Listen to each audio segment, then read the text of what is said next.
Aujourd'hui, on va parler du côté émotionnel de l'alimentation et en particulier des craquages sucrés. Il faut savoir que c'est le cas chez tout le monde. On a tous ce genre de problème pour une chose ou pour une autre. On essaye de bien manger, d'avoir un mode de vie sain. Et là, un coup de stress, une lettre des impôts, une rupture amoureuse, peu importe, une mauvaise nouvelle, un coup de stress. Et sans savoir pourquoi, on se tourne vers le sucre. Je tenais vraiment à en parler parce que beaucoup de personnes le vivent mal, étant donné que c'est quelque chose qu'on contrôle pas. Et on se sent tout seul. On peut pas en parler parce qu'on le comprend pas. Et on se sent faible. On sait pas quoi faire face à ça. Et on perd confiance en soi. Mais il faut pas. Tout ça se passe vraiment dans le subconscient. Un jour, vous avez eu un souci quelconque et vous avez mangé du sucre derrière. Le sucre, c'est une drogue. Ça a les mêmes effets addictifs qu'une drogue.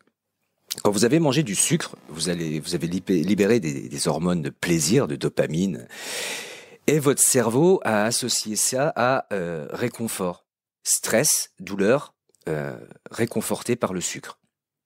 Le subconscient l'a gravé. Et vous faites votre vie avec ça. Le jour où vous avez un stress, inconsciemment, le subconscient, pour vous aider, parce que le subconscient est là pour nous, vraiment pour nous aider, même s'il ne le fait pas de la façon dont on aimerait, il va vous inciter à prendre du sucre pour vous réconforter de ce malheur. Même si vous savez consciemment que ça sert à rien, que ça va pas effacer le problème ni le résoudre, votre subconscient va quand même vous pousser cette idée. Et vous allez manger. Vous allez peut-être résister 5 minutes, 10 minutes, un quart d'heure.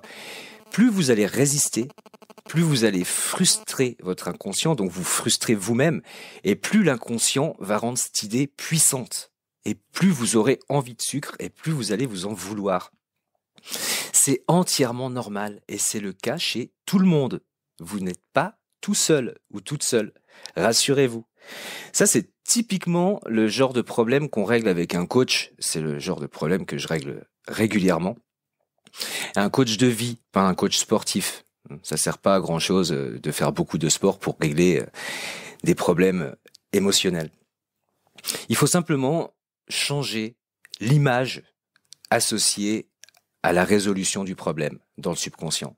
C'est pas grand chose à faire, c'est un petit travail, mais la pire des erreurs à faire dans ces cas-là, c'est de se frustrer, de se bloquer à dire non, je ne mangerai pas. Plus vous allez faire ça, et je pense que vous avez déjà fait le test, plus votre subconscient va intensifier l'envie de sucre. Sans raison. Donc voilà, j'espère que je vous ai un peu rassuré sur ce problème. Vous n'êtes pas tout seul. On a tous ce genre de problème et c'est un problème qui se règle très facilement. Pour illustrer ça, je vais vous raconter une brève histoire d'un client, on va l'appeler Damien, qui voulait perdre du poids et on travaillait très bien ensemble. Il perdait du poids, il voulait prendre du muscle, il prenait du muscle, enfin vraiment beau parcours. Et à un moment, je le sentais plus, Damien. Je le sentais plus, il avait pas le moral. Et un jour, il me lâche la bombe, il me dit, écoute, toute la journée, je fais du sport, je mange bien. Par contre, dès que je rentre chez moi, je résiste pas, je craque. C'est pizza, c'est des gâteaux, c'est du grand n'importe quoi. Je ne contrôle plus rien. On en discute, et il me dit, en fait, c'est arrivé depuis que ma copine est partie.